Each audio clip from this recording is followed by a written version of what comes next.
This is the Nerf N-Strike Modulus Recon Mark II. It's a bit of a mouthful, and a sequel. This is essentially a remake of the original Recon, which was technically already remade when the N-Strike Elite lineup retagged it as the Retaliator, but they made no major aesthetic changes other than a different stock. So this thing's been completely exteriorly, is that a word? It is now. Redesigned, and sometimes sequels are awesome, at least in movies, and a lot of times they're not. So we're going to find out if this modulus version of the Recon Mark II is any good or not.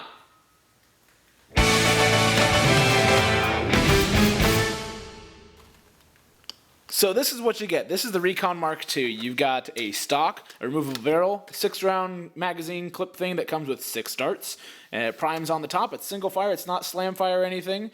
And yeah, let's start digging into this thing. First, we'll start with the stock.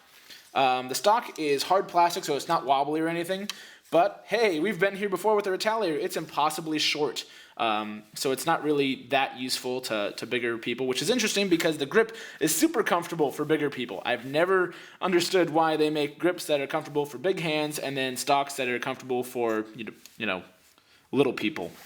Anyway, interestingly enough, although they have made it clear that this is a modulus blaster, they still have an N-Strike Elite logo inset on the inside of the stock itself, so that's kind of interesting. It does have pull downs on both sides, nice and easy. On the front, you've got this cool little barrel thing. Okay, so I still don't know if these actually increase or decrease or whatever range, but I'm just going to go with it they don't, because this is really a dart length of time that the dart is passing through there. And even though it has ridges in there for extreme tacticalness and sniper ability, no, I don't think it really does anything.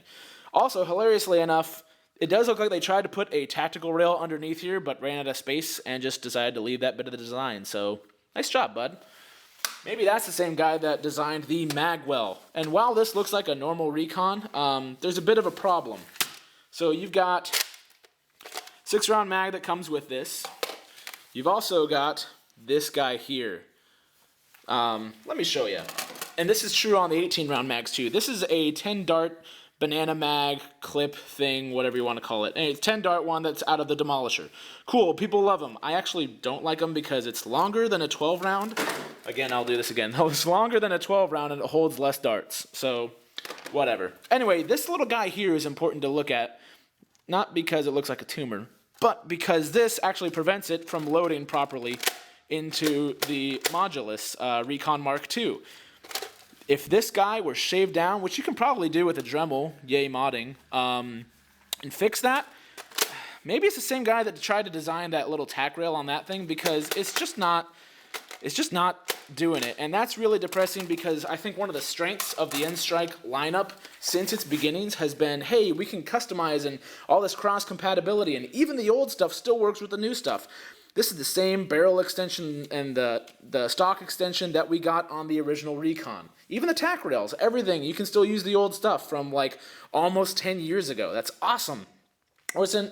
Gosh, I think even the Maverick is even older than that. So yay, we've gone over a decade's worth of time of cross-compatibility. Still have a jam door up here, as well as this guy back here. Had to note that real quick, but I want to point this out. This cool trigger guard, which is cool because it looks cool, and also because it doesn't actually impede my hand's grip or anything like that. This looks fantastic with a straight mag, like the 12-round. If it does it, there we go. I think that looks great. I'm not sure why, but yay, tactical things looking awesomer than they really need to be. But that looks great, and it's a bummer that the straight round 18-round mag doesn't work in there like the rest of it should. But yeah. So you got some features, you got some stuff on here. Annoyingly enough, I'm getting to the point of where this is a Mark II. This is a sequel, essentially.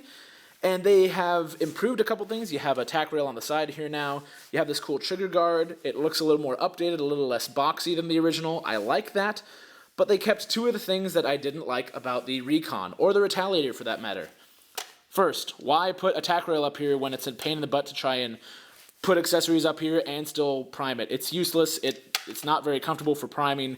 Why didn't they just take that off or put it somewhere else? And second, It's a direct plunger system. You don't need all this space anymore. This was on the original for the reverse plunger system. And even now it's all orange, so even as the priming indicator goes, you can't see the priming indicator because the whole thing is orange, so it's kind of defeated its whole purpose of being a priming indicator. So to me, the Recon Mark II did a good job of rehashing a blaster that we love, but I think they kept the bits that I didn't like. It's still Recon shaped and everything, and it's still a single fire blaster. But man, I wish they had just done something to address those two, or done a little bit more than just a reshell with the Elite internals in it and some yellow on orange on white paint job type stuff. So yeah, a little disappointed. Still a good blaster, but maybe not the best sequel. They didn't make enough improvements, I don't think. But yeah, that's my review on it. Thanks for watching.